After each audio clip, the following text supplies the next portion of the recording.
The research ship Star's Hope tumbled slowly through the black void of space. Its once bright hull now scarred and smoking from massive internal explosions. Inside, Captain Velinara pressed her three-fingered hand against a cracked control panel, watching the numbers drop on every screen around her. Life support at 12%, engine core completely dead. Emergency power failing fast. Captain, we have maybe 6 hours before the air runs out. Chief Engineer Meekdal reported, his voice barely a whisper. The explosion that killed their engines had also injured half the crew. Those still conscious moved slowly, conserving oxygen. While trying to repair systems that were beyond saving, Velinara stared at the star charts displayed on her flickering screen. They were in the middle of nowhere, light years from the nearest inhabited system. No friendly ships would pass through. This empty region for months, maybe years. She scrolled through the navigation data, looking for anything, any possibility of rescue. Then she saw it. Quarantine Zone 7, marked in bright red on every galactic map. The forbidden sector that every spacefaring species avoided like a plague. According to the old records, somewhere in that zone was a planet called Earth, designated as a Class 12 Deathworld. The highest danger rating in galactic classification. Captain, you're not seriously considering... Communications Officer Yendel. Notice where she was looking. His blue-scaled face turned pale. Every child in the galaxy grew up hearing stories about Deathworlds. Planets so hostile that they killed everything that tried to live there. Gravity that crushed bones, atmospheres that burned lungs, radiation that cooked living tissue. Considering staying alive, Velinara replied firmly. She knew the stories too. Worlds where the very air was poison, where liquid water somehow existed at temperatures that should boil any living thing. Places where evolution had supposedly tried and failed millions of times to create life. Scientists called them impossible. Worlds, places where the laws of physics seemed designed to prevent life from existing, but they were dying here in empty space. And empty space didn't care about their fear of impossible worlds. Ma'am, even if something lived on that death world, which it doesn't, they couldn't help us, Yendel protested. The atmospheric pressure alone would crush any technology before it could develop. And the temperature swings, the radiation, the violent weather patterns, nothing could survive there, let alone build ships capable of space rescue. Velinara activated the emergency beacon system. Her crew watched in horror as she programmed their distress signal to broadcast toward Quarantine Zone 7. The beacon would carry their location, their species identification, and a desperate message in the universal trade language. Dying crew needs immediate assistance. Life support failing. Please help. This is madness, whispered Dr. Felmuth, the ship's medical officer. We're sending a message to a dead world. Even if by some miracle something lived there, how could creatures from a death world possibly help us? They'd be savage, violent things that barely survived their own planet's attempt to kill them. The beacon fired, sending their cry for help racing through hyperspace toward Earth. Velinara watched the transmission indicator confirm the message had been sent. No, they could only wait and hope. Hope that something, anything, might answer their call from the legendary death world. Her crew settled in to die with dignity. Believing they had just sent their final words into empty space, none of them imagined that their message was already being received by a species that had not just survived their death world, but had actually thrived on it. A species that had turned their planet's attempts to kill them into the very skills they would need to save dying strangers in the void of space. The signal raced toward Earth, carrying the hopes of a dying crew toward what they thought was certain silence. The coffee and communications officer Tyler Johnson's mug had gone cold hours ago, but he barely noticed. His eyes were locked on the strange signal patterns scrolling across his monitor at Nora's deep space listening post. After 6 years of monitoring radio waves from distant stars, he'd learned to ignore most of the cosmic noise. But this was different. This had structure, purpose, intelligence behind it. "Hey Beth, come look at this," Tyler called to his supervisor, Colonel Beth. Right. She walked over, still holding her own steaming coffee, and peered at the screen over his shoulder. "Hey, what am I looking at, Johnson?" Something that shouldn't exist, Tyler replied, his voice tight with excitement and disbelief. This signal came from outside our solar system, way outside, and it's not natural. Someone, or something, sent this deliberately.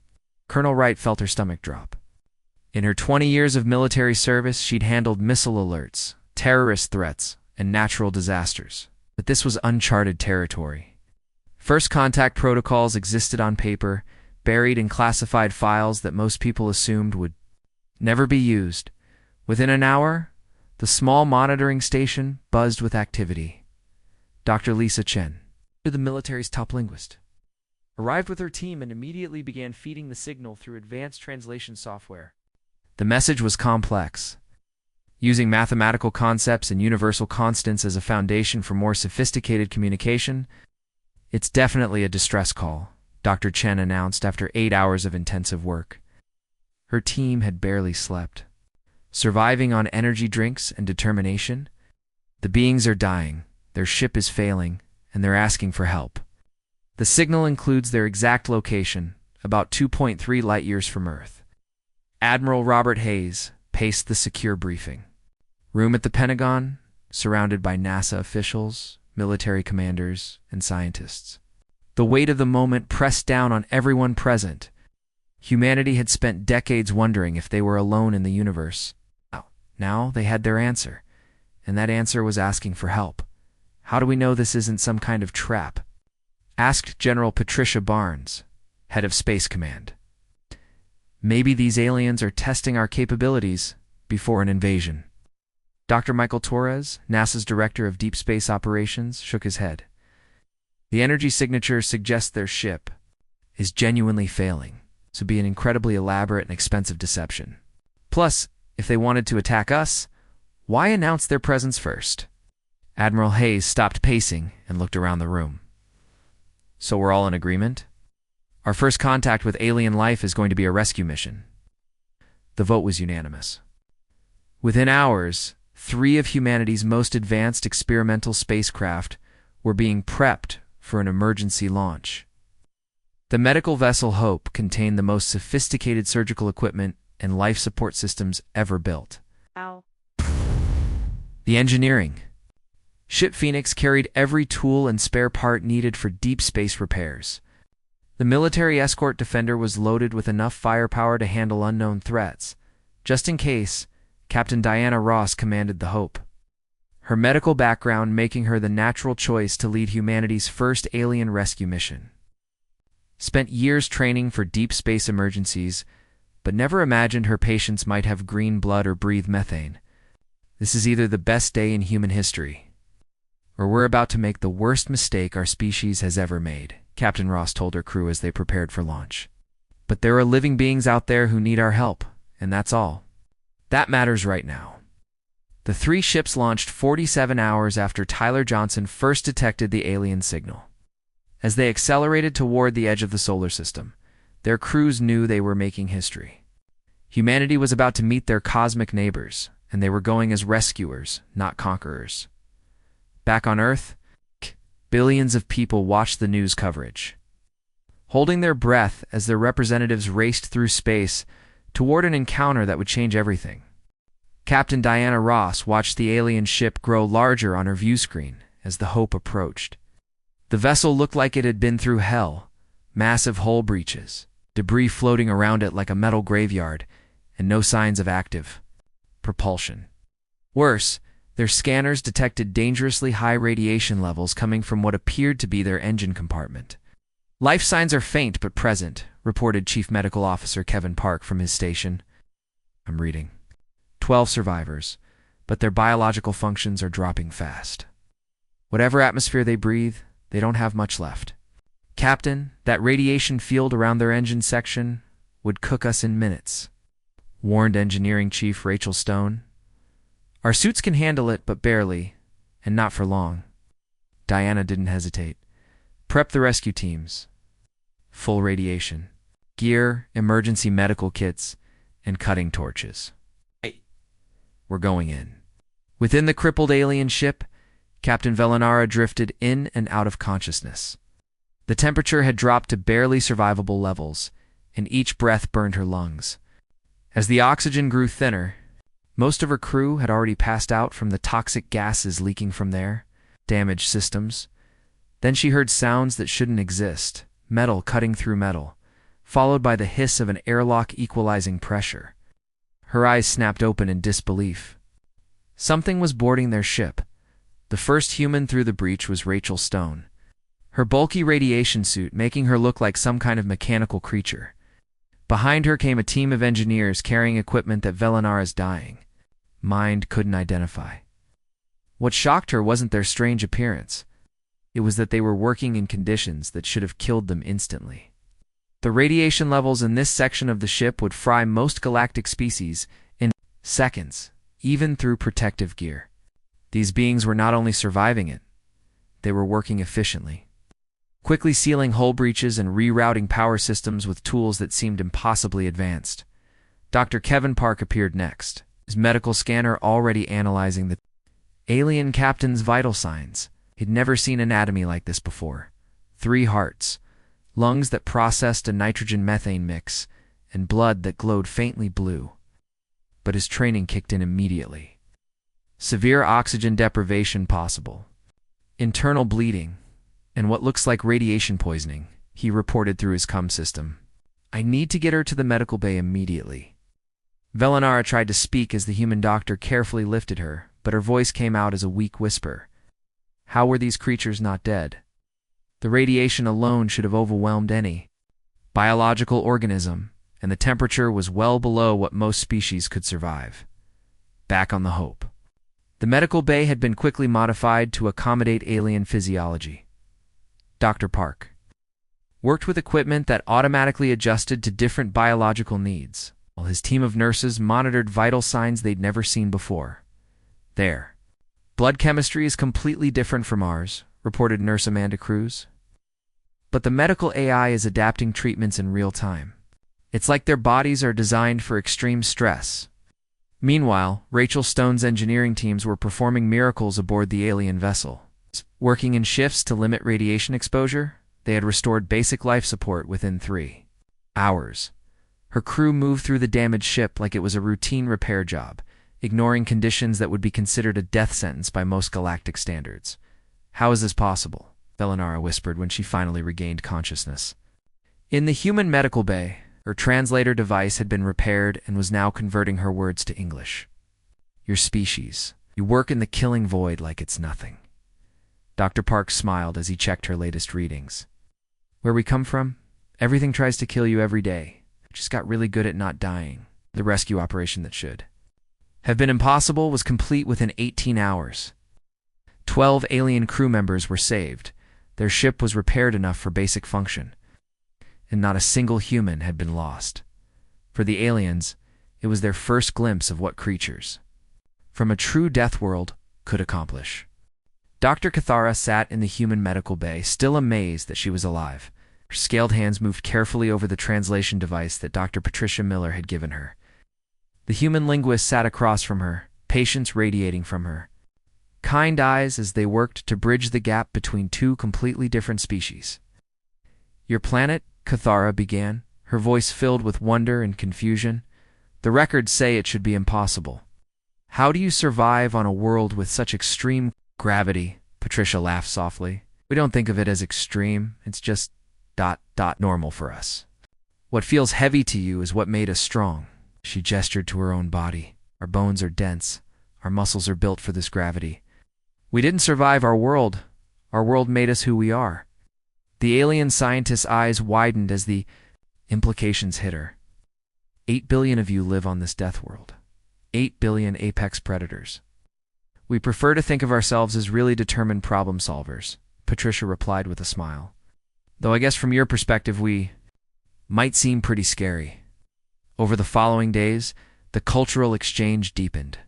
Captain Diana Ross found herself spending hours with Captain Velinara, sharing meals that had been carefully prepared to be safe for both species.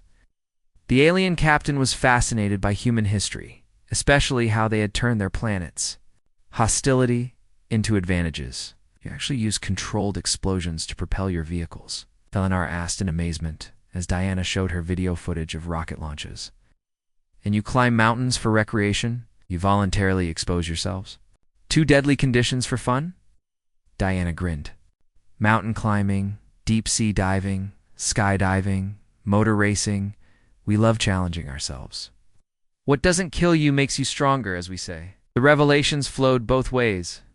Dr. Miller nearly choked on her coffee when Cathara casually mentioned the Galactic Council, a governing body representing over 300 spacefaring civilizations. 300 species? Patricia gasped. You mean we're not just meeting you? We're meeting an entire galactic community? That has been terrified of your sector for thousands of years, Cathara admitted sheepishly. We call your region the quarantine zone. The council believed that anything living on a Class 12 Deathworld would be so violent and dangerous that contact would mean certain death for any civilized species. Chief Engineer Rachel Stone joined the conversation, her tablet displaying technical readouts. So you've had faster-than-light travel for how long? About 4,000 of your years, Velinara replied. But we've never seen technology like yours. Your tools adapt instantly to unknown situations. Your medical equipment treated my crew without knowing our biology. How is this possible? Rachel exchanged a look with Patricia. We had to learn to be adaptable. On Earth, if you can't adjust quickly to changing conditions, you die. So we built our technology the same way, flexible, tough, ready for anything. Dr. Kevin Park joined them, carrying his medical scanner. I've been analyzing your crew's recovery data. Your species heals differently than us, but our medical AI figured out how to help you within hours. That's because we designed it to handle unknowns. This is what puzzles us most, Cathara said slowly. In our galaxy, the most dangerous predators are solitary hunters. They don't cooperate, they don't share resources, and they certainly don't risk their lives to save strangers. Yet you apex predators from the most hostile world we've ever cataloged immediately came to rescue us. Why? Diana leaned back in her chair, considering the question. Maybe because we learned early that cooperation keeps everyone alive? Our world taught us that working together beats trying to survive alone. Sure, we can be fierce when we need to be, but most of the time we'd rather help than hurt. You're pack hunters, Velinara realized suddenly. Not solitary predators. Yeah. You hunt in groups, you protect the group, you even adopt strangers into your pack. I guess that's one way to put it, Patricia agreed. We saw people in trouble, so we came to help. It's just what humans do. The aliens exchanged amazed looks. They had discovered something unprecedented in galactic history, a species of cooperative apex predators, who used their deadly skills to protect others instead of conquering them. The joint convoy had been traveling together for 3 days when their long-range sensors picked up something that made everyone's blood run cold. Hundreds of ships were waiting at the edge of Velinara's home system, arranged in perfect battle formation. The Galactic Council's quarantine fleet had arrived first. Admiral Kate Harrison commanded the human diplomatic vessel, New Dawn, from the center of what the aliens thought was an invasion force. In reality, her fleet consisted of research ships, medical vessels, engineering craft, and transport ships carrying diplomats, scientists, and volunteers. When Earth had learned about the galactic community, thousands of people had immediately volunteered to make the journey, eager to help and learn from their new neighbors. Admiral, we're being hailed by the lead council ship, reported Communications Officer Brandon Cole. They're demanding we stop and identify ourselves. Kate glanced at Captain Velinara, who stood beside her on the bridge. The alien captain looked terrified, her scales turning pale as she recognized the massive dreadnought leading the council fleet. That's the judgment of stars, Velinara whispered. The council only sends that ship when they expect to fight a war. Open the channel, Kate ordered calmly. The view screen filled with the imposing figure of High Admiral Zekmoth, a being that looked like a cross between a giant mantis and a crystal formation. His voice boomed through the bridge speakers. Deathworld. Vessels, you will stop immediately and prepare to be destroyed. The quarantine zone exists to protect civilized space from creatures like you. Kate stepped forward, her hands raised peacefully. Hi, Admiral. I'm Admiral Kate Harrison of the human fleet. We're here because Captain Velinara and her crew sent a distress signal. We came to help. Lies, Zekmoth screeched. No species from a Class 12 Deathworld could develop spaceflight without becoming a plague upon the galaxy. Your presence here proves the quarantine has failed. Behind the New Dawn, the rest of the human fleet maintained their positions. Dr. Nathan Wright aboard the hospital ship. Mercy monitored the communications with growing concern. Al's vessel was loaded with medical supplies intended as gifts for alien species, but the Council fleet apparently saw it as a threat. Captain Velinara, Admiral Zekmoth continued, "You have committed treason by contacting these monsters. You will be executed alongside them." That was enough for Kate. "Now hold on just a minute," she said, her voice carrying the authority of someone who'd spent 30 years in Earth's military, where these people were dying and we saved them. We've spent the last week sharing technology, medicine, and knowledge. If you want to call that monstrous behavior, then you and I have very different definitions of the word. Captain Velinara stepped beside Kate, her voice stronger than it had been since the rescue. "Hi, Admiral. These humans risked their lives. To save us, they worked in radiation that would kill our species instantly. They performed medical procedures on biology they'd never seen before. They are not the monsters we expected. Propaganda forced from you under torture," Zekmoth dismissed. Kate felt her temper rising but kept her voice level. "Open this channel to all ships in both fleets. Let everyone hear what we have to say." Dr. Jennifer Lopez, the lead xenobiologist, aboard the research vessel Discovery, added her voice to the transmission. "We brought medical supplies, scientific equipment, and cultural gifts. Our ships carry teachers, doctors, engineers, and diplomats. We came here to learn and to help." The human fleet consists of 47 vessels, reported communications. Officer Cole. 12 medical ships, 15 research vessels, 8 engineering craft, 7 diplomatic transports, and only 5 military escorts for protection. Hardly an invasion force. The channel fell silent as Admiral Zekmoth processed this information. "Hi, Admiral Kenthara from another Council ship," broke the silence. "You're saying these Deathworlders came here as healers?" Kate nodded. "Came because people were in trouble. It's what we do." Captain Velinara activated her own transmission to the Council fleet. "They saved 12 of my crew from certain death. They repaired our ship in conditions that should have killed them. Shared their food, their knowledge, their medical technology. If these are monsters, then I choose monsters over civilization." The tension in space was thick enough to cut with a knife. 2 fleets faced each other, one expecting battle, the other offering friendship. Kate made the decision that would change galactic history. "Admiral Zekmoth, I'm ordering all our military escorts to power down their weapons and withdraw to minimum safe distance. Here in peace and we'll prove it." One by one, the human fleet powered down their weapons and pulled back, leaving only the unarmed ships carrying doctors, scientists, and diplomats. "We didn't come to conquer," Kate transmitted to the entire Council fleet. "We came because someone needed help. It's who we are. The galaxy would never be the same."